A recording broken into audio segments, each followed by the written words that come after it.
Well, as the Western Cape recovers from storms and flooding that cut off communities, the need for children to get back to school is urgent. Recent reports indicate that almost 250 schools had been affected. So what's proposed and how soon could children be back inside their classrooms, making up also for lost time? Western Cape Minister of Education, David Maynier, joins us now. Welcome, David. Good evening to you. How would you describe to the nation the impact of the storms and flooding on the schooling system and schooling? Well, the impact has been devastating. We think that about 249 schools have been affected. 150 of those schools have experienced some form of infrastructure damage. That could range from serious structural damage to, for example, minor, if you like, infrastructure damage, like damaged gutters, for example. And we have 21 schools which are closed today. So, of course, the impact has been devastating on our schools. And, of course, because we have 21 schools closed, teaching and learning has been, significantly disrupted. And so it's vital now that we get as many schools open as quickly as possible so that teaching and learning can resume. What are some of the things that you're hearing from teachers, for example? I mean, we spoke to the Minister of Mobility in the province yesterday, just talking about so many roads that have been cut off. People are sometimes effectively just hemmed into their communities. When you have conversations with the educators, what are some of their lived experiences? Well, today, for example, I was out in Franschhoek. Franschhoek was hit with, almost 300 millimeters of rain in a very short period, which was unprecedented. And I visited Franschhoek High School. Now, that school was one of the 21 schools that were closed. And it was closed because the school had no water, the school had no electricity, but the school was also, as you say, hemmed in because access roads had been severely damaged. And it appears in most cases where schools are closed, the major problem is unsafe access and damage to roads in the vicinity. And so that is really the sort of principal message that we are getting from the ground.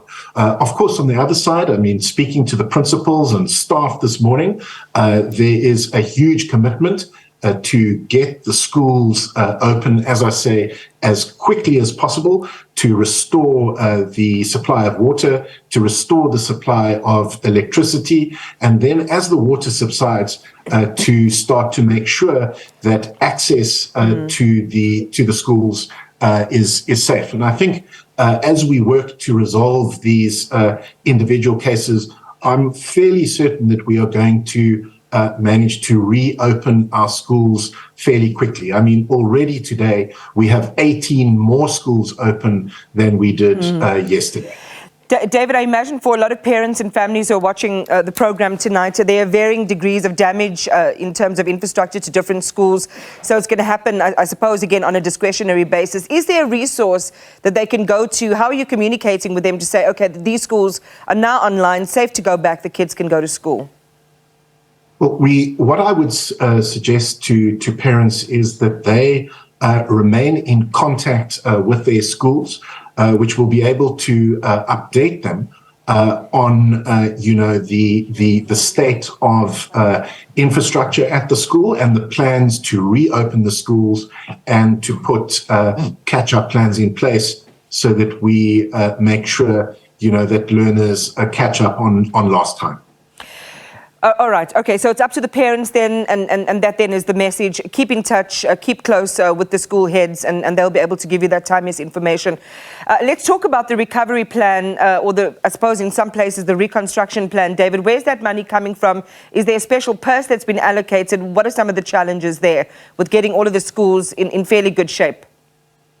So we have 150 schools which have experienced, as I say, some form of infrastructure damage. Our infrastructure teams are out in the districts. They are assessing the damage, and we are going to have to begin to repair the damage at those schools. Now, how we do that is going to depend on the extent of the infrastructure damage.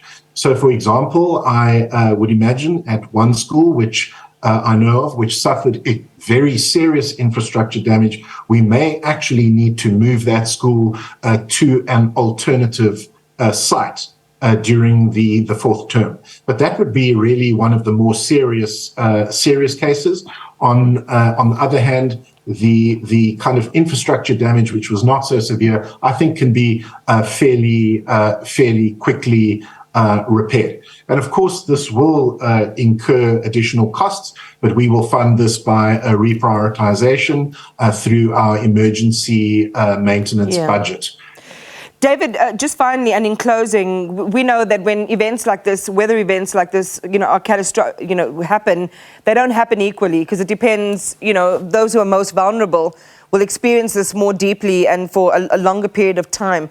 So for, children who are in poorer areas, in poorer communities, who may not even have the option to transition to even virtual learning, perhaps as an alternative in this situation, what is the special layer of intervention that the province is putting on for those children?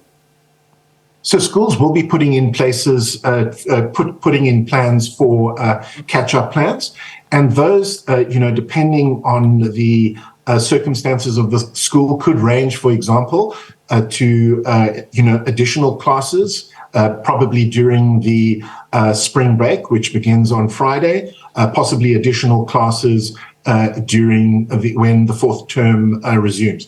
But depending on the circumstances of the schools, our schools will put in place individual support plans and catch-up plans so that we can ensure that our learners catch up lost contact time in our schools here in the Western Cape. David, thanks for talking to us. Western Cape Minister of Education, David Maynier, just giving us an update on the return to school plans in the context of sometimes severe destruction to school infrastructure.